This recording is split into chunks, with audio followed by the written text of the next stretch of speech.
Esta es la palabra de Dios. Salmo 19, versículos 7 al 9. La ley del Señor es perfecta, infunde nuevo aliento. El mandato del Señor es digno de confianza, da sabiduría al sencillo. Los preceptos del Señor son rectos, traen alegría al corazón. El mandamiento del Señor es claro, da luz a los ojos. El temor del Señor es puro, permanece para siempre. Las sentencias del Señor son verdaderas, todas ellas son justas.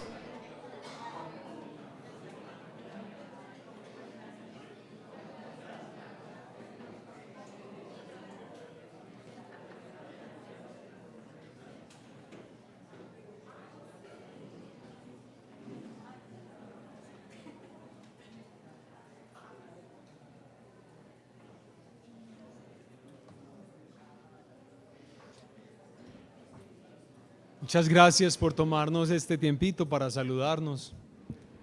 Es muy importante y muy especial poder hacerlo. Como lo hemos dicho en otras ocasiones, sabemos que no es fácil, tal vez para algún tiempo. Sin embargo, gracias por soportarlo y gracias también por de pronto aprenderlo. Esa es la intención y el propósito, que lo aprendamos. Este es el momento que tomamos antes de la exposición bíblica para estar en reposo, en silencio, cada uno de nosotros ahí delante del Señor, suplicándole a Él y rogándole que nos trate según su misericordia, según la obediencia de su Hijo Jesucristo y no según la nuestra. Así que ahí donde estás, toma tiempo a solas para suplicar al Señor, para rogarle que te ayude, que te bendiga.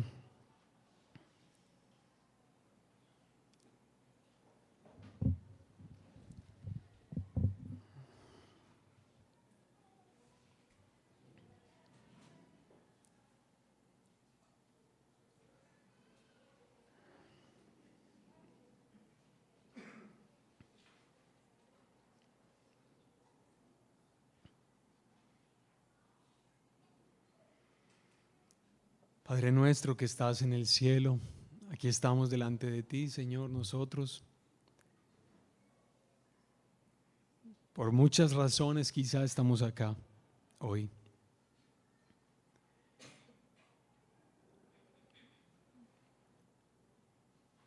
Pero, Señor, danos unidad en la motivación que nos trajo hasta acá.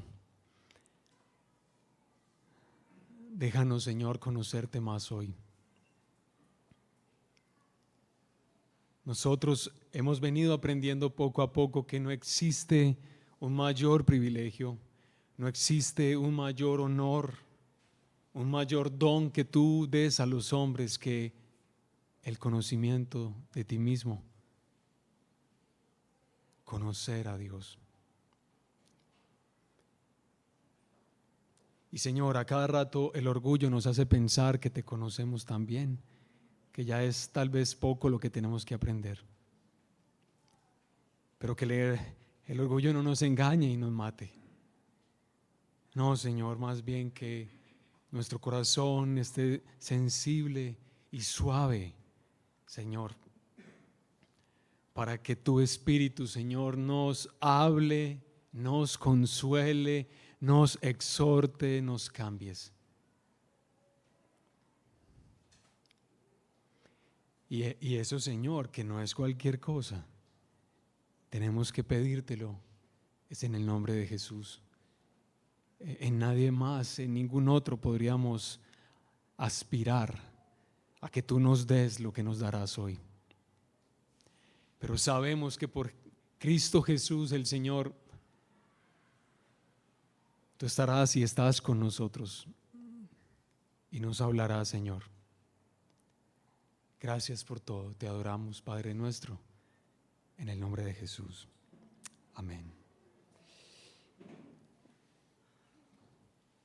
Yo creo, podría decir con tranquilidad, que todos nosotros, aunque tal vez tú no hayas vivido mucho todavía, pero todos nosotros somos conscientes de que el sufrimiento y el dolor y la aflicción representa un verdadero problema para todos, para cualquier ser humano, para creyentes y para no creyentes, el dolor. Y aunque no vamos a meternos en la solución a ese problema, lo que quiero que notemos hoy, en esta mañana, es que tal vez tú ya has empezado a observar en algunas personas que están sufriendo, que el dolor produce distanciamiento, lejanía de Dios, pero también el sufrimiento produce cercanía a Él. Son diversas respuestas que damos y experimentamos los seres humanos al dolor y al sufrimiento, hermanos. Por ejemplo, yo recuerdo algunos de los momentos que he compartido con personas que han estado sufriendo. Recuerdo una chica que me pidió el inmenso favor de que compartiera con su mamá. ¿Ustedes están escuchando un eco? Bueno, de pronto ahí nos ayudan con el eco. Ella me pidió el favor de que yo me sentara a conversar con su mami, porque su mami había perdido a su esposo hace ya varios meses atrás. O sea, la chica perdió ¿a quién? A su papá, exactamente. Y pues sí, yo tenía tiempo, no había problema. Me reuní con ella, con la chica, con la mamá, y la mamá pues empezó a compartirme y yo a tratar de hacerle algunas preguntitas para orientarla y ayudarla. Cuando terminó la reunión, la chica me dijo: ay no, pastor, yo creo que yo soy el que necesito otro rato, entonces yo soy la que necesito otro rato, entonces por favor me abre un huequito. Y de una vez aproveché, hicimos un huequito y efectivamente cuando la chica llega, ella me empieza a contar el costo que ha representado para ella perder a su papá. El problema, y ahí es donde está el punto que tal vez será motivo de reflexión esta mañana, es que esta chica estaba en su corazón llena de sospecha, de escepticismo e incredulidad hacia Dios por las circunstancias que habían ocurrido alrededor de la muerte de su papá. Ella había estado orando fervientemente para saber si debía ir a la misión a la que estaban invitando a ir. Debía ir a algún departamento de aquí de Colombia, no recuerdo cuál era, y la misión era como por un mes más o menos. Ella decide en mucha oración irse, aunque su papá está un poquito quebrantado de salud, pero en medio de la misión que ella está adelantando allá, su papá se agrava muchísimo, realmente mucho, y ella solamente puede llegar aquí 2 días antes de que su papá fallezca. Y para ella eso fue una razón para la frustración, para el enojo. Ella seguía siendo cristiana, ella seguía haciendo las cosas que hacen los cristianos. ¿Qué hacemos los cristianos? Pues leer la Biblia, asistir a la celebración, tal vez orar, no sé si tal vez oraría, pero hacía las cosas que hacen los cristianos. O sea, es una chica que está cerca, pero realmente está lejos. Su corazón está lleno de amargura. Y eso se puede extender por años. Tal vez tú mismo conoces a cristianos que tú podías describir como personas que están absolutamente llenas de amargura porque sienten que Dios les traicionó, porque sienten que Dios fue infiel, porque no ocurrió lo que deseaban. Pero nosotros no queremos eso. Eso nos puede pasar y de hecho nos pasa, pero no queremos que nos pasen. Por eso es que hoy, hermanos, vamos a seguir avanzando en nuestra serie de predicaciones, cambiando nuestra historia, el poder transformador de la gracia de Dios. Y hoy vamos a ver la historia, el caso de un hombre en pendiente hacia la amargura.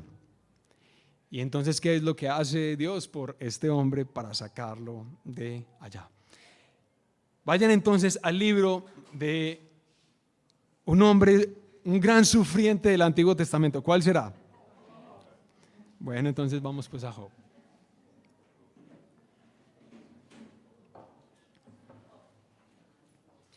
Job capítulo 42.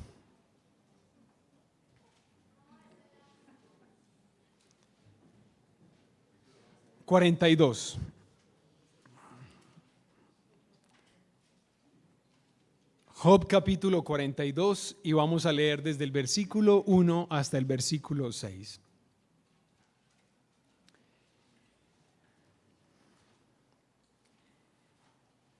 Después de todo, porque este es el último capítulo del libro de Job, después de todo lo que le ha ocurrido a este querido hombre, el último capítulo inicia diciendo lo siguiente: entonces Job respondió al Señor: yo sé que tú puedes hacer todas las cosas y que ninguno de tus propósitos puede ser frustrado.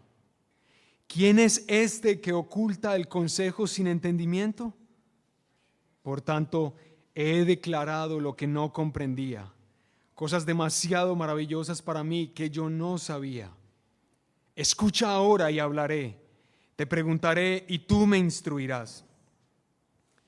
He sabido de ti solo de oídas, pero ahora mis ojos te ven. Por eso me retracto y me arrepiento en polvo y cenizas. Amén. Pregunta: ¿esto que acabamos de leer le suena como un hombre amargado? Bueno, tranquilos. Pueden responder ahí para ti mismo, para que, si quieres, no sea audible. Pero esto que acabamos de escuchar, estos versículos del capítulo 42 de Job, no describen a un hombre que luce muy amargado. No, definitivamente eso no es así. Por el contrario, este hombre se nota asombrado, humilde y arrepentido. Yo no sé si hay mejores ingredientes para nuestra vida y para tener una historia personal más saludable que estos tres que acabamos de ver en Job. Asombro por la grandeza de Dios, humildad por la distancia entre Él y nosotros, y arrepentimiento porque a cada rato nos distanciamos de la sensación de criaturas. Aunque nosotros estamos viendo a Job así en el capítulo 42, así, muy bien, muy chévere, muy lindo, su corazón no siempre estuvo así. Es el poder transformador de la gracia de Dios que reorientó su corazón, que estaba en pendiente hacia la amargura. Entonces lo que vamos a hacer hoy es hacer un gran atropello contra el libro de Job. ¿Por qué? Porque vamos a tratar de reflexionar en los 42 capítulos de este libro, así como en media horita o un poquito más. O sea, pobre, bueno, en fin, ¿qué se va a hacer? Vamos a hacer entonces un repaso de lo que ha ocurrido en su historia personal y cómo entonces nosotros podemos aprender de la historia de este querido hombre de Dios. Bien, si tú vas al capítulo 1, sería muy bueno que estés ahí porque vamos a irnos moviendo tal vez un poquito a lo largo del libro. Este libro de la Biblia arranca por darnos detalles muy específicos de la vida de este hombre. Si ves el versículo 1 del capítulo 1 te das cuenta que se describe su carácter. ¿Cómo se habla de él? ¿Cómo se le menciona? Es un hombre intachable, recto, temeroso de Dios y apartado del mal. ¿Quisieras que te describieran de esa manera? Muy chévere, ¿cierto? Siquiera la mitad, pues, por lo menos. Se describe su carácter, pero también se describe la riqueza de Job, versículo 3. En una época en la que la riqueza de un hombre se medía por las cabezas de ganado que tenía. Si lees el versículo 3 te vas a dar cuenta que no era poca su riqueza. También en el versículo 3 vemos o escuchamos su fama. el más grande de todos los hijos de Oriente.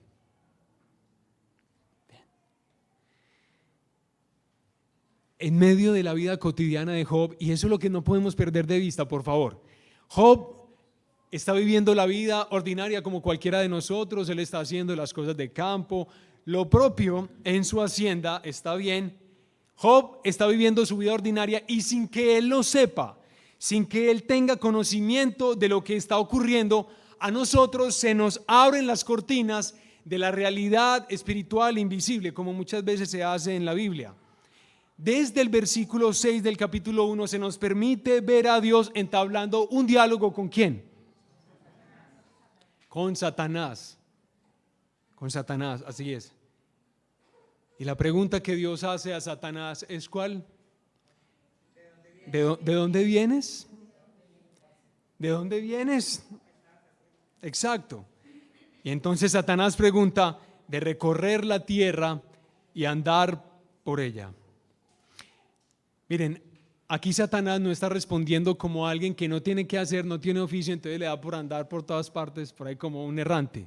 No, él no está dando una respuesta como a alguien así. Más bien, la respuesta de Satanás es como la del dueño de la hacienda que recorre sus hectáreas, que recorre sus dominios, donde se hace lo que él quiere. Entonces nuevamente Dios le pregunta, ¿te has fijado en mi siervo Job? No hay ninguno como él en la tierra.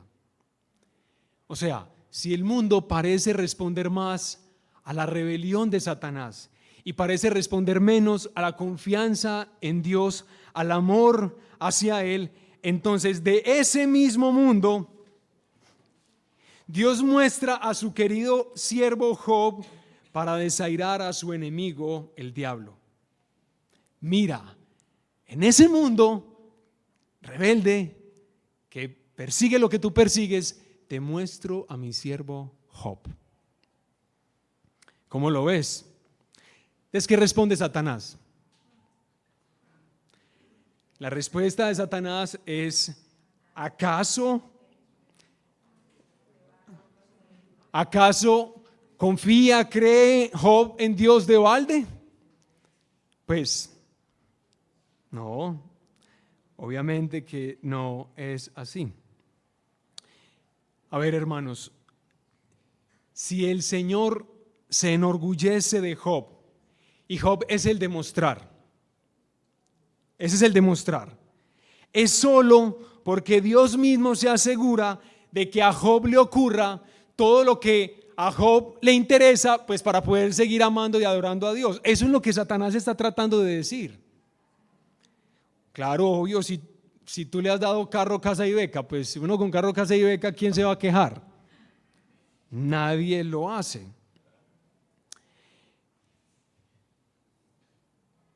¿Por qué, pregunta Satanás, Job te sería infiel si tú le has cercado y tú no permites que nadie le toque? Es natural. Job está feliz contigo. Y entonces, después de eso, leemos en el libro que así es como Dios permite que la calamidad llegue a la vida de Job. Satanás recibe autorización del legítimo propietario de esta tierra para que toque, para que afecte la vida de Job. ¿Cómo vamos hasta acá? ¿Bien? ¿Cómo se está escuchando? ¿Mal? ¿Horrible? ¿Bien? Bueno, ahí vamos, ahí nos vamos yendo. Bueno, eco, buen amigo. Ahorita de pronto alguien resuelve el eco, vamos a ver. Eso es lo que Satanás le dice a Dios. Y hermanos, mientras yo estaba estudiando otra vez el libro de Job para poder tratar de compartir con ustedes esta reflexión, me ha encantado algo. Me ha encantado reflexionar en esta controversia que cuando se abre la cortina de la realidad espiritual invisible empezamos a ver. Es que Dios está contradiciendo la creencia que muchos de mis profesores compartieron en la universidad. Nos enseñaban en la universidad cuando yo que estudié, pasé por una facultad de ciencias sociales, escuchaba de mis profesores hablando básicamente que si tú eres cristiano o cualquier persona tiene una aspiración espiritual, cualquier persona tiene la intención dizque de acercarse a Dios, es por motivos puramente egoístas. No existe otra motivación, solo egoísmo. Era el decir. Entonces, solo quiero ser cristiano para que me vaya bien en el negocio, solo quiero ser cristiano para que mi cónyuge cambie, es que es tan complicado, ¿cierto? Solo quiero ser cristiano para que mi salud esté excelente en prosperidad, hermano. Pero no para amar a Dios por lo que Él es, para deleitarnos en su carácter tal cual Él se nos presenta y tal cual Él se quiere dar a conocer a nosotros. Yo no quiero ser cristiano simplemente para ser enriquecido por la gloria de su gracia, aunque eso no me traiga las cosas que deseo con tanta pasión. Por el contrario, me está alejando de ellas. Satanás lo que dice es que justamente si alguien busca a Dios de esa manera, eso no existe en la tierra. En otro planeta tal vez sí, pero aquí no. Bueno, yo tengo que admitir que en parte yo tengo que estar de acuerdo con Satanás, porque pues yo lo he visto en mi propia vida y tal vez en la de algunos de ustedes también, pero lo he visto especialmente en la mía. Las aspiraciones profundamente egoístas de mi comunión con Dios, Él me está curando de eso. Qué bueno que es así. Pero gracias a Dios que yo tengo también que estar en desacuerdo con esta creencia de Satanás y con esta idea. ¿Y por qué tengo que estar en desacuerdo con ella? Pues porque Dios mismo está en desacuerdo con ella. ¿De acuerdo? Por su gracia, Dios ha sabido mantener a lo largo de la historia a un pueblo que lo aprendería a amar, aunque lo preferiría utilizar. Pero Dios es capaz y lo está haciendo. ¿Y cómo les parece que en este momento de la historia, Job es la persona que está a punto de ser usada para demostrar este punto? Que Dios está señalando. Job no tiene ni idea, pero él va a ser usado por Dios para demostrar que así es. ¿A quién le gustaría eso, hermanos? Ay, sí, ve qué tan valientes.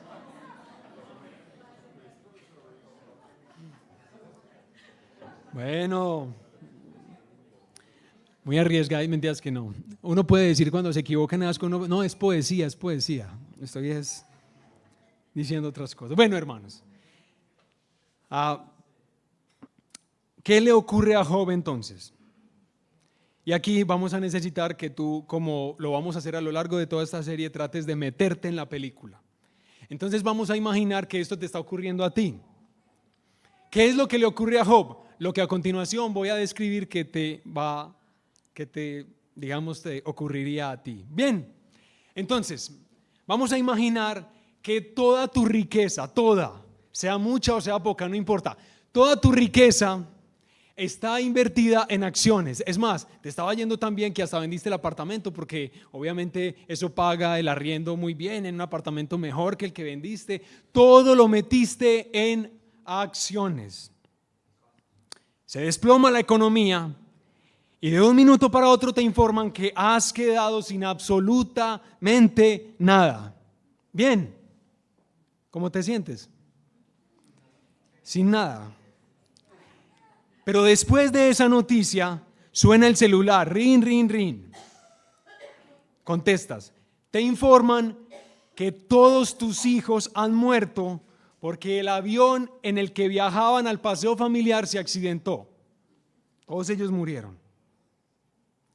Después de que termina esa noticia, empiezas a sentir que tu cuerpo no está respondiendo igual. Empiezas a sufrir una enfermedad autoinmune que duele, y duele en serio, que te está doliendo muchísimo, hermanos, que te incapacita y que está dañando tu imagen corporal. no eres capaz ya de reconocerte en el espejo. Lo que ves ahí no es lo que recuerdas de ti.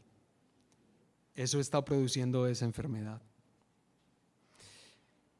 En medio de todo eso, de toda esa calamidad, descubres que tu cónyuge, quien ha sobrevivido a este desastre tan horrible, te instiga para que maldigas a Dios. Te instiga para que endurezcas tu corazón y te mueras. Finalmente, y como para rematar, las personas cristianas más piadosas y más sabias que tú conoces empiezan a acusarte de maldad.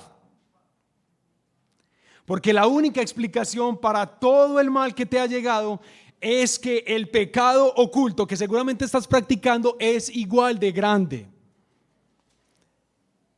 Entonces, ¿cómo te quedas? ¿Cómo te sientes? La respuesta inicial de Job a todo lo que le está ocurriendo es maravillosa. La recuerdan, ¿cierto? ¿Quién no leería ese versículo y quisiera memorizarlo? Esas respuestas de Job tan impresionantes, hermanos. Miren lo que dice. Se postró en tierra y adoró y dijo: desnudo salí del vientre de mi madre y desnudo volveré allá. El Señor dio y el Señor quitó, como ahora cantamos. Bendito sea su nombre. Eso lo dice en el versículo 1 del capítulo, versículo 21 del capítulo 1. Pero después, más adelantico, en el capítulo siguiente, Job dice, le responde a su esposa: ¿aceptaremos el bien de Dios, pero no el mal?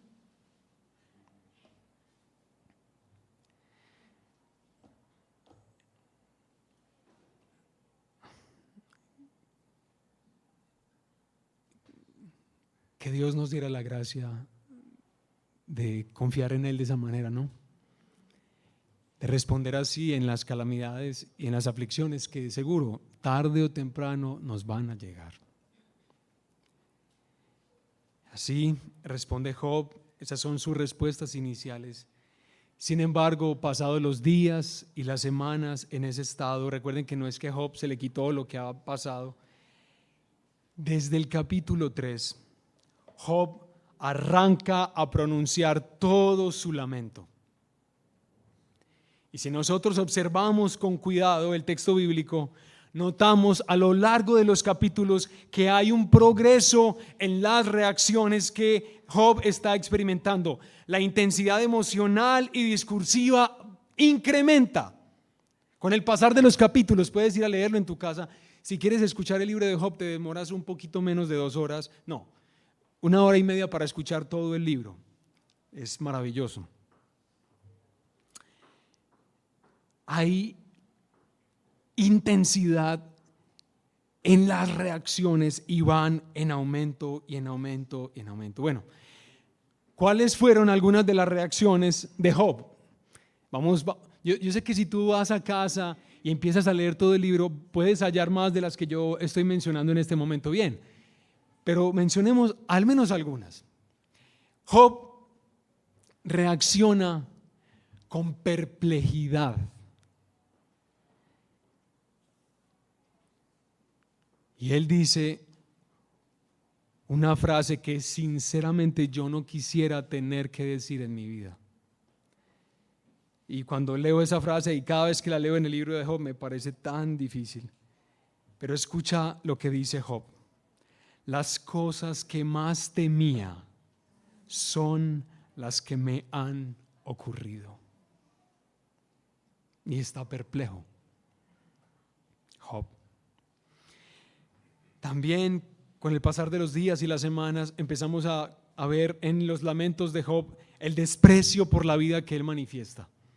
Desprecio por la vida, hastío de ella.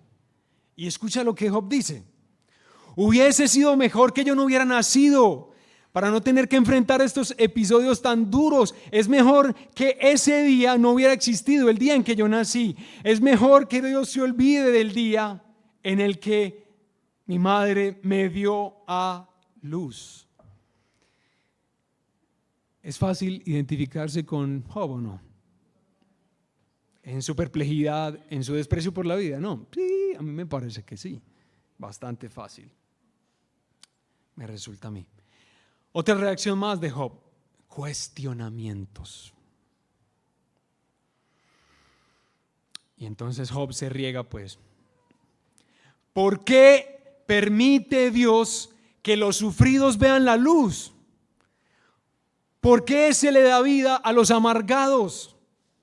Anhelan estos una muerte que no llega, aunque la buscan más que a tesoro escondido. Se llenarían de gran regocijo, se alegrarían si llegaran al sepulcro. ¿Por qué arrincona Dios al hombre que desconoce su destino?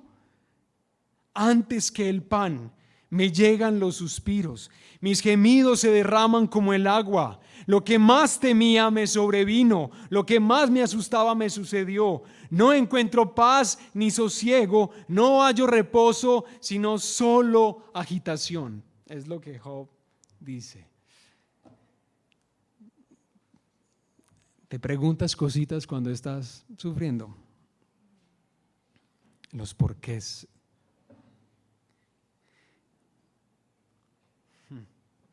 Sí. Y una en la que quiero hacer especial énfasis hoy es amargura. Y escucha lo que Job va a decir, que es, según estudiosos del libro de Job, que es como si fuera el núcleo, el corazón del problema. Escucha lo que Job dice. Vive Dios, que me ha quitado mi derecho, y el Todopoderoso que ha amargado mi alma.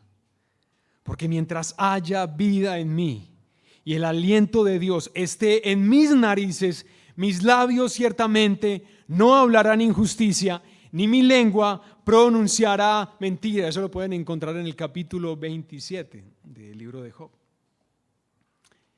Entonces nos hacemos la pregunta: ¿qué es lo que está pasando en el corazón de este siervo querido? ¿Qué es lo que puede llegar a pasar en tu corazón también, en mi corazón, para que llegue a este punto mientras estamos siendo afligidos? ¿Qué?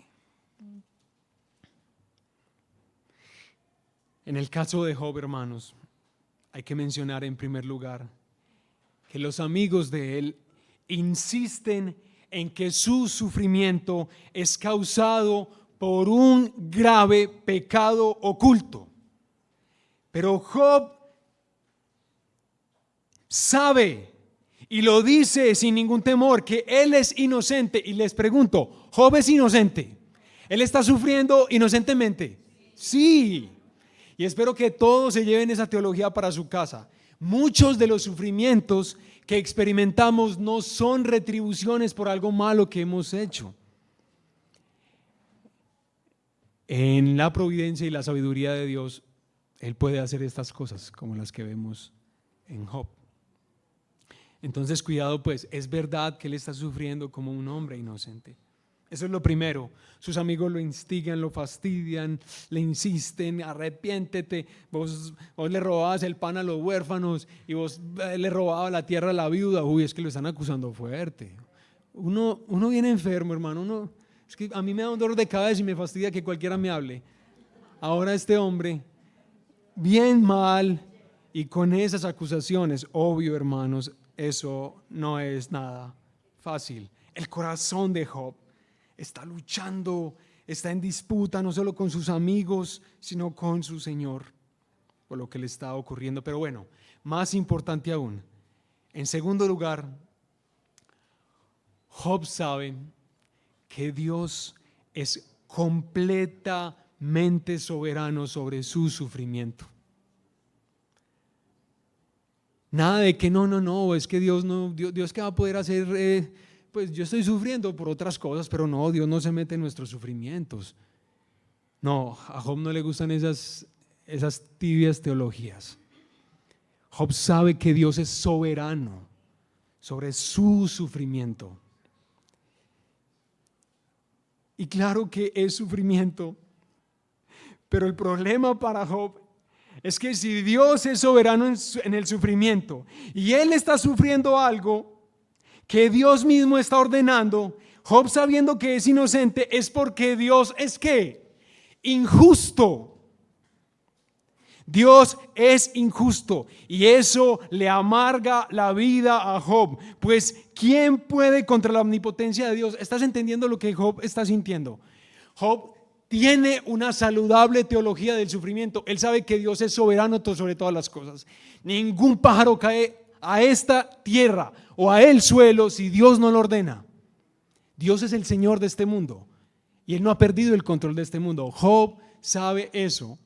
Pero la percepción que tiene Job en medio de su sufrimiento y de su aflicción es que Dios está obrando injustamente. Y si un Dios que es soberano es injusto, ¿quién va a poder con él? ¿Quién va a poder persuadirlo para que piense distinto? ¿Quién va a poder convencerlo para que me libere de este azote que estoy experimentando en mi vida? Entonces Job contempla a Dios de esa manera y eso le está amargando la vida, porque no puedo hacer nada. ¿Te ha pasado alguna vez? Bueno, está mal el hermano Job.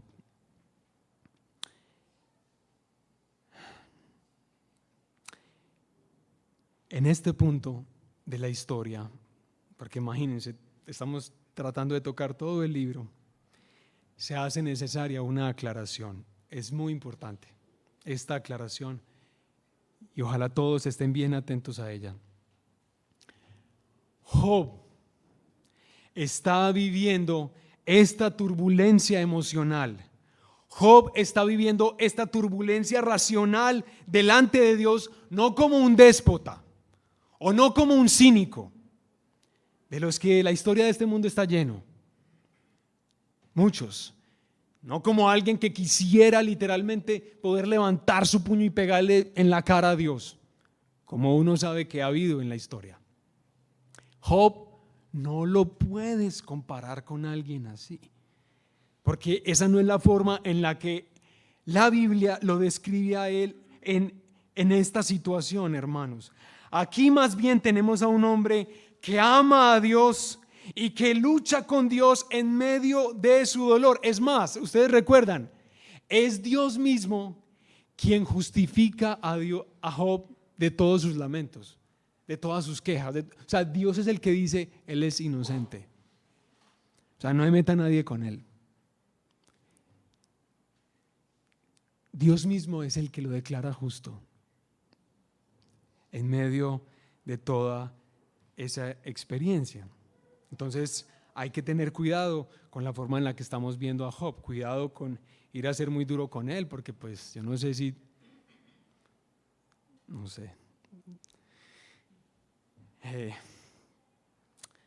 Cuidado pues a ver con eso. Aunque eso es verdad, hermanos, Job está luchando con Dios. Es muy importante anotar lo siguiente. Aunque Job es así, aunque Dios mismo lo está justificando de todos los lamentos que él ha tenido, hermanos, Dios sabe que su querido siervo necesita una exhortación.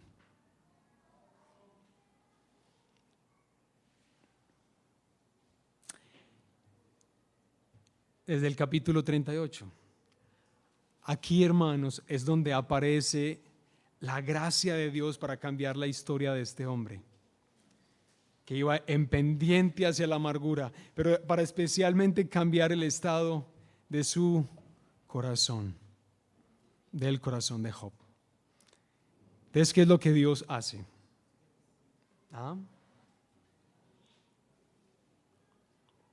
Capítulo 38. ¿Qué es lo que Dios hace? Escucha pues los primeros versículos del capítulo 38 que dicen lo siguiente.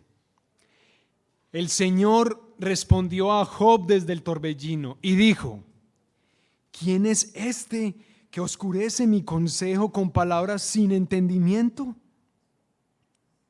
A partir de ese punto, hermanos, inicia un largo cuestionario que Dios le va a hacer a Job.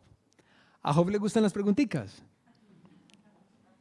Hagámosle preguntitas, ¿cierto? Hagámosle preguntitas a este siervo querido. Entonces, vamos a leer algunas de esas preguntas que Dios hace a Job. Y aunque tú no seas Job, pues trata de mirar si puedes responder alguna de ellas. ¿De acuerdo? Bien, ánimo, va a poder que entiendas lo que está pasando. Ahí va. Inicia Dios. ¿Dónde estabas tú cuando puse las bases de la tierra? ¿O cuando arropé el mar con las nubes y lo envolví en densas tinieblas? ¿Quién encerró el mar tras sus compuertas cuando éste brotó del vientre de la tierra? ¿Alguna vez en tu vida le has dado órdenes a la mañana o le has hecho saber a la aurora su lugar para que tome a la tierra por sus extremos y sacuda de ella a los malvados? ¿Alguna vez te han mostrado los umbrales de la muerte? ¿Los conoces? ¿En cuál lugar se encuentran las tinieblas? ¿Puedes acaso tú llevarlas a sus linderos? ¿Conoces el camino de sus moradas? ¿Tú has llegado a visitar los depósitos de nieve y de granizo que guardo para tiempos azarosos cuando se libran guerras y batallas? ¿Quién abre el canal para las lluvias torrenciales y le da paso a la tormenta? ¿Acaso eso lo haces tú? ¿Eres tú quien señala el curso de los rayos? ¿Acaso te responden, estamos a tus órdenes, dinos hacia dónde nos dirigimos? ¿Tú puedes hacer eso? ¿Tú le has dado fuerza al caballo o cubriste su cuello de crines? ¿Eres tú quien lo hace saltar como una langosta con su hermoso resoplido que infunde terror? ¿Tú hiciste eso? ¿Es tu sabiduría la que hace volar al halcón hacia el sur para que extienda sus alas? ¿Acaso tú das órdenes a las águilas para que construyan sus nidos en las alturas? ¿Corregirás al Todopoderoso? ¿Corregirá al Todopoderoso quien contra él contiende? ¿Vas acaso tú a invalidar mi justicia? ¿Me harás quedar mal para que tú quedes bien? ¿Tienes acaso un brazo como el mío? ¿Puede tu voz tronar como la mía? No podemos continuar con las preguntas. Eso es solamente una quinta parte, tal vez, no, mucho menos, de las preguntas que Dios le hace a Job. ¿Cómo les fue con el cuestionario? No me digan que como en el ICFES.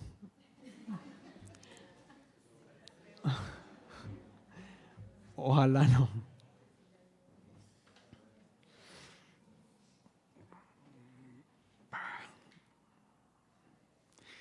Puede ser que en este momento, sobre todo si estás sufriendo ahora, estés empezando ya como a enojarte, como que te estés empezando a irritar por esto que Dios está haciendo. Porque la pregunta es, ¿qué es lo que Dios está haciendo? ¿Cómo le ocurre que al caído qué?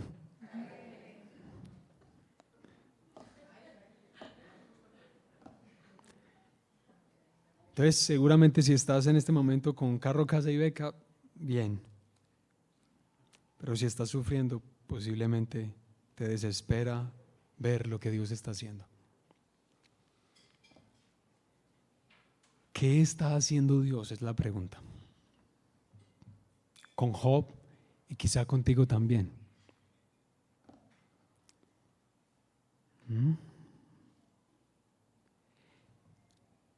Amigos y hermanos y quienes están allá en casa también.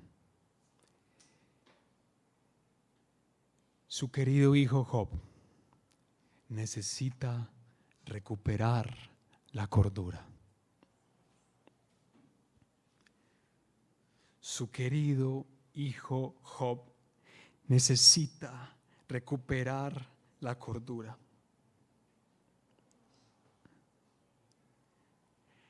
Es necesario que Job vuelva a recordar quién es él. ¿Quién es quién? En primer lugar, sí, Dios, excelente, así es.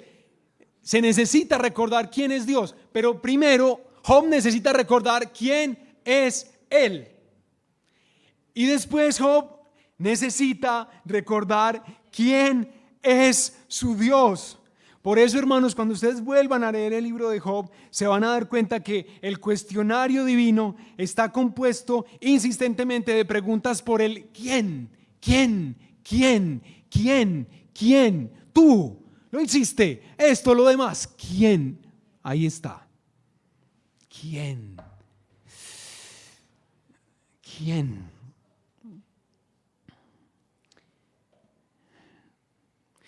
Y es fácil concluir, hermanos, cuando uno termina la lectura del libro de Job en el capítulo 42, que este querido hijo, este querido siervo, ha entendido el punto. Ya entendió el punto. ¿Cuál es el punto? Duro, pero lo entendió. Él no es alto, Él no es excelso, Él no es sublime. ¿Quién? Job. Él no es así. Job no es sabio como Dios sí lo es. En cambio, su Dios es Dios de maravillas. Los misterios de su providencia, aún para el sufrimiento, son siempre sabios, y su justicia no tiene mancha, aunque en ocasiones no la logremos entender. Porque ¿saben qué? Es que Job no es Dios y tú tampoco. Tú tienes que vivir la vida sabiendo que no vas a entender demasiadas cosas, porque tú eres solo tú. Con toda la grandeza y con toda la bajeza que eso implica, eres solo tú. ¿A quién lo coge aquí un cólico bien bravo y lo tira y es capaz de tirarlo al suelo? Un coliquito. Como polvo. Y a uno a cada rato se le olvida. A uno a cada rato se le olvida quién es uno, hermanos. ¿Quiénes somos nosotros? Pero este precioso siervo lo entendió, hermanos. El Dios soberano que lo estuvo amargando con su injusticia y con su poder, según un momento pasado de Job, ¿cierto? Ese mismo Dios soberano se convierte ahora en este punto de la vida de Job en el Dios soberano que lo puede consolar y que le invita a seguir confiando en Él, aunque no va a entender todas las cosas, hermanos.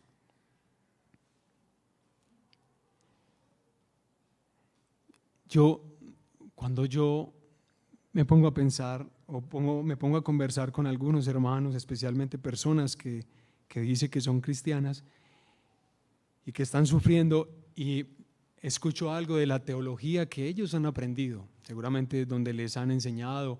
O ustedes saben, la teología de uno es una mezcla de todo, de los compañeritos de la universidad hasta de los de kinder, del profesor por allá en tercero de primaria, de otro por allá en 11, el profesor de la universidad, y uno tiene una teología ahí toda rara que a veces ni siquiera es bíblica. Bien, estamos siendo refinados en todas esas cosas, pero cuando uno habla con alguien que está sufriendo y tiene una frágil comprensión del dolor y de la aflicción, y la persona no es capaz de ver a Dios soberano en esa aflicción, la persona tampoco es capaz de recibir un consuelo legítimo de Dios. ¿Por qué? Porque si Dios no es capaz, Él no controla, Él no gobierna mi dolor, ¿cómo me va a ayudar? Eso es una insensatez. Y Job no quiere respuestas tibias. Él no quiere respuestas a medias, sus búsquedas son sinceras y son transparentes, y Él no está tratando de ver a Dios como un Dios medio caricaturizado y medio imaginario. No, Job sabe quién es su Señor, pero es ese mismo Señor el que tiene el poder para gobernar su corazón, su vida y su aflicción también. En resumidas cuentas, hermanos, ¿qué es lo que Dios ha hecho con un hombre camino a la amargura? ¿Qué ha hecho? ¿Cómo cambió su historia? Según ese título. Dios le vuelve a Job la sensación de criatura. Y quédate ahí un segundito.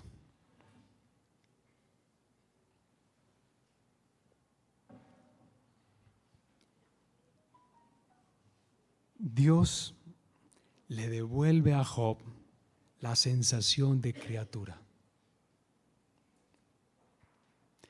Es muy duro eso, ¿cierto?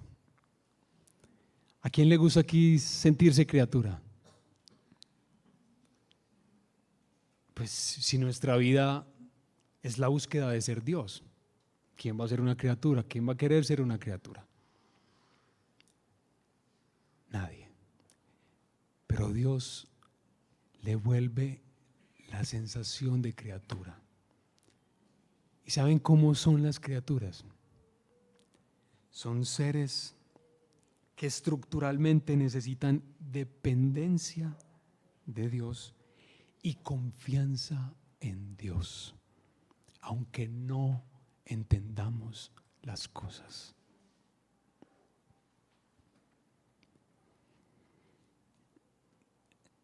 Es una pregunta muy importante esta tarde. Tú estás amargadita.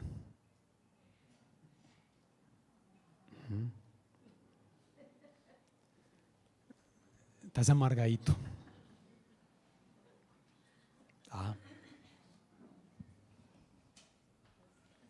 Pues la verdad no es tan difícil. O sea, Job lo vivió y no creo que ninguno de nosotros nos parezcamos mucho a él. Y Job se amargó. No es difícil. Pero estás así. Hay que pesar. En serio, o sea, sinceramente se los digo aquí. Si quieren, cierren la grabación en este momento. No, mentiras que no. Pero lo que quiero decir es que hay que pensar. Qué pesar. Qué tristeza cuando conocemos a un hermano o a una hermana llena de amargura hacia Dios. Y tristemente yo he tenido que conocer así algunos hermanitos que han sostenido esa condición por años. Por años. Si tú estás amargadita o amargadito,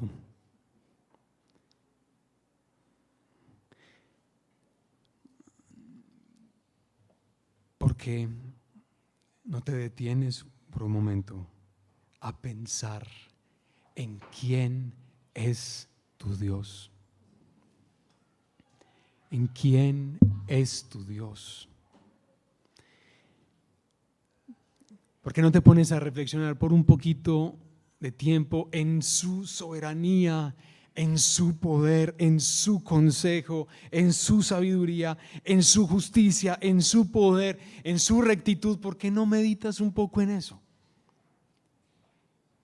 Mientras recuerdas que ese Dios que es así es tu Padre si tú confías en Él. De resto no puedes, no tienes un Padre, Dios no es tu Padre si no confías en Él.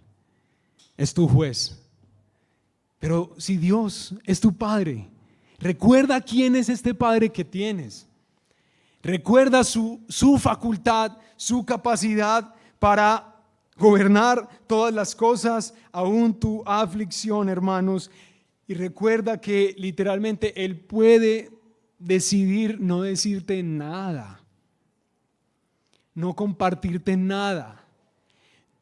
no darte detalles de por qué estás afligido en este momento, pero ¿sabes qué te va a dar? Te va a dar algo mejor. Dios no te va a explicar por qué estás sufriendo, te va a dar algo mejor. ¿Qué es?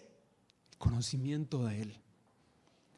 El conocimiento que lo llena todo, que lo resuelve todo, que lo compensa todo. El conocimiento de Dios. Ese sí es el que necesitamos cuando sufrimos. No sencillamente entender qué es lo que me está pasando o algo así. Pero más genial aún, esto es una genialidad de Dios. Si estás amargadita o estás amargadito, piensa en ese Dios soberano. Pero piensa también en ese Dios soberano que usó toda su soberanía, que usó todo su consejo, que usó todo su poder para decidir convertirse en el Dios sufriente.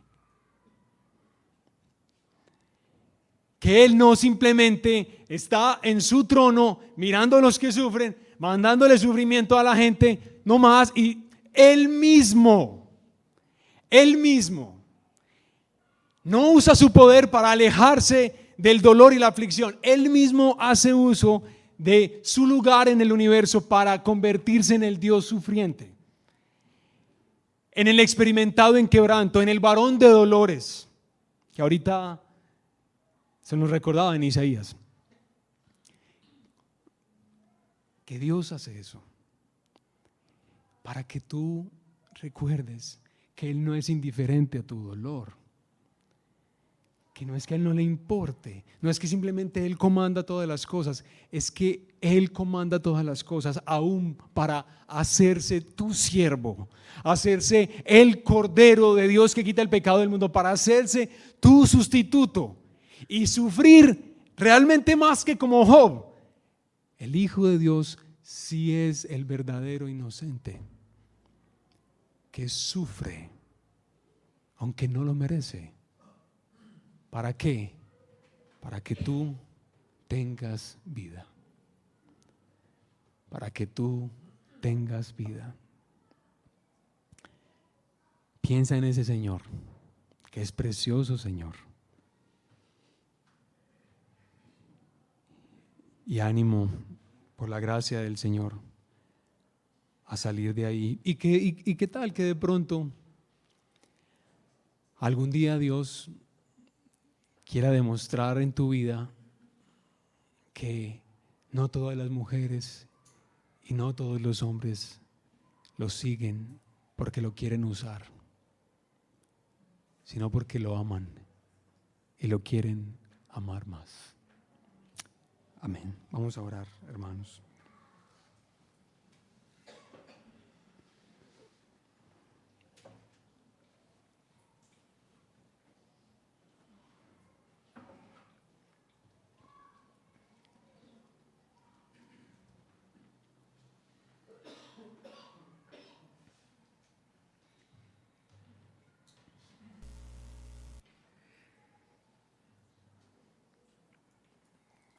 Padre nuestro que estás en el cielo, nosotros sabemos que tal vez hay personas en este momento, en este lugar, que no están sufriendo para nada en este momento.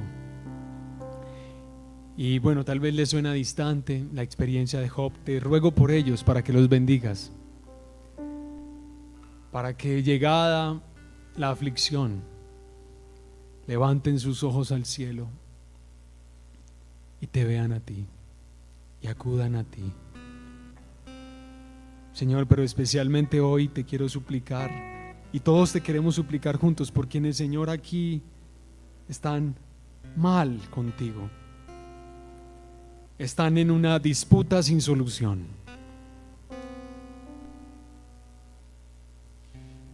como la disputa de dos soberanos, como la disputa de dos pares,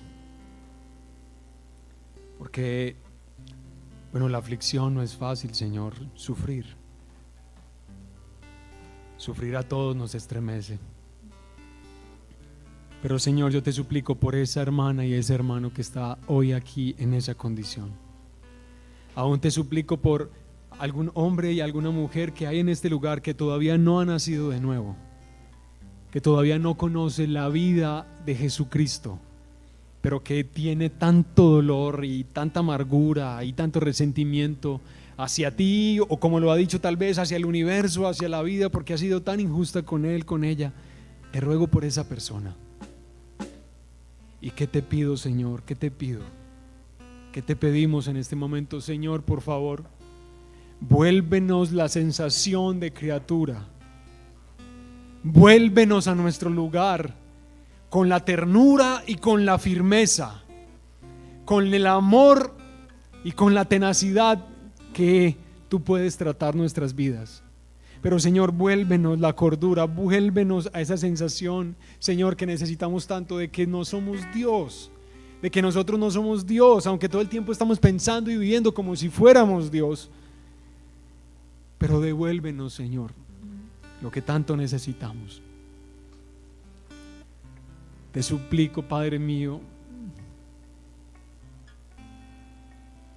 que tratada esa obra, Señor, en la vida de quien te necesita. Por favor, enséñanos a amarte por lo que tú eres. Enséñanos a buscarte sin interés de que me puedas, Señor, dar un mejor carro, me puedas por fin dar un esposo o una esposa, que me vaya bien en la universidad, que no me vaya a enfermar, porque qué miedo de la enfermedad. Manejémonos bien y tratemos de ser cristianos. Señor, enséñanos la estupidez que eso es, pero enséñanos la belleza, Señor, de amar lo más grande que puede conocer esta tierra y este mundo, que es a tu Hijo Jesucristo, nuestro Salvador. Danos la gracia de amarlo, de conocerlo, de disfrutarlo. Padre querido, y te adoramos en este momento, sinceramente te adoramos por la genialidad que representa, Señor, tu soberanía. Tú usaste tu poder para hacerte débil.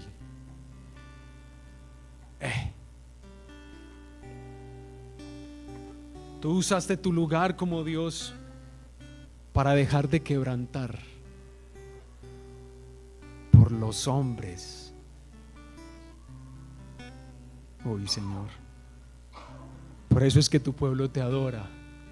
Por eso es que aunque el mundo entero y mucha gente vaya tras el mundo y sus valores, nosotros, Señor, aunque torpemente, Señor, te amaremos a ti y te seguiremos a ti y te serviremos a ti, porque tú no eres como nadie, nadie es como tú en este mundo.